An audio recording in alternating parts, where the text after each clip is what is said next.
વડોદરામાં bar council of ગુજરાતની આવનારી ચૂંટણીને લઈને મહિલા વકીલો માટે વિશેષ માર્ગદર્શન કાર્યક્રમ યોજાયો। એડવોકેટ નિમિષા ધોત્રે દ્વારા આયોજિત આ કાર્યક્રમમાં મોટી સંખ્યામાં મહિલા વકીલો ઉપસ્થિત રહી હતી।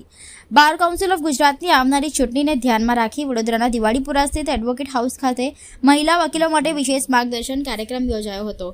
કાર્યક્રમ દરમિયાન મહિલા વકીલોને ઉમેદવારીના હેતુઓ તેમજ વકીલ હિતના વિવિધ મુદ્દાઓ અંગે વિસ્તૃત માહિતી આપવામાં આવી હતી।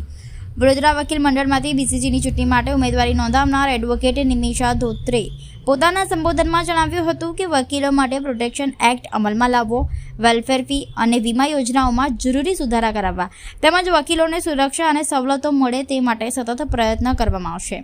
તેમણે ભારપૂર્વક જણાવ્યું હતું કે વકીલ સમુદાયના હિત માટે સશક્ત પ્રતિનિધિત્વ અત્યંત જરૂરી છે અને ચૂંટણીમાં વિજયી બન્યા બાદ સમગ્ર ગુજરાતના વકીલો માટે નિષ્ઠાપૂર્વક કાર્ય કરવાની તેમની પ્રતિબદ્ધતા છે। કાર્યક્રમ દરમિયાન પ્રશ્નોત્તરી સત્રનું પણ આયોજન કરવામાં આવ્યું હતું, જેમાં વકીલ હિત સંબંધિત મુદ્દાઓ પર ખુલ્લી ચર્ચા કરવામાં આવી હતી। ઉપસ્થિત મહિલા વકીલોએ ચૂંટણીમાં સક્રિય ભાગ લેવાની અને વકીલ હિતને પ્રાથમિકતા આપવાનો સંકલ્પ પણ વ્યક્ત કર્યો હતો। આ કાર્યક્રમનું આયોજન એડવોકેટ નિમિષા ધોત્રે દ્વારા કરવામાં આવ્યું હતું।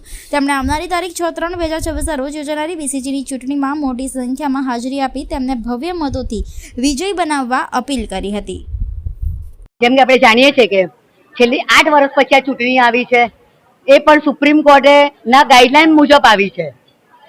તો તેમાં સુપ્રીમ કોર્ટે 33% લેડીઝ અનામત આપી છે, જેમાં 5 સીટો લેડીઝની છે, જેના કારણે મારા વકીલ મિત્રો, વડોદરા વકીલ મિત્રોએ કીધું કે નિમિષા તારે તો લડવું જ જોઈએ ઇલેક્શન। તો હું એ વિચાર્યું કે હા તો મારે લડવું જ જોઈએ। હું એ નક્કી કર્યું કે હવે લડી જ નાખવાનું છે।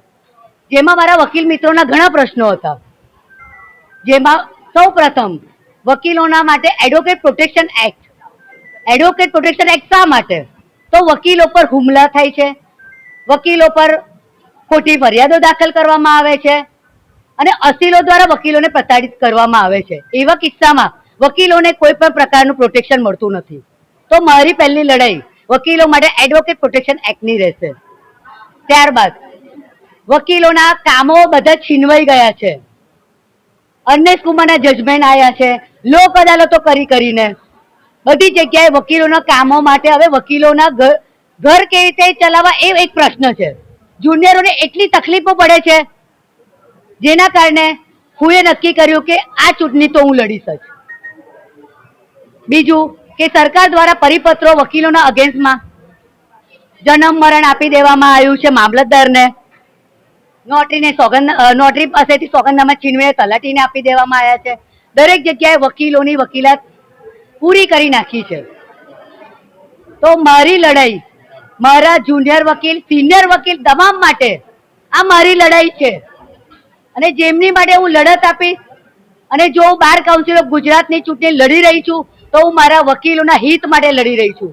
તો મારા વકીલોના જે પણ પ્રશ્નો હશે એ હું કમિટીમાં મૂકીશ અને હું લડીશ એમના માટે। મારા વકીલ મિત્રોને મારી એક જ વોટ અપીલ છે કે તમે એવા ઉમેદવારોને વોટ આપજો અને જીતાડજો જે તમારા માટે ઉપર લડત આપે, વકીલ હિતનું વિચારે અને લડત આપ્યા પછી એનું રિઝલ્ટ પણ લાવે।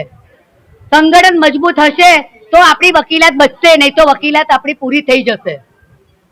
નમસ્કાર।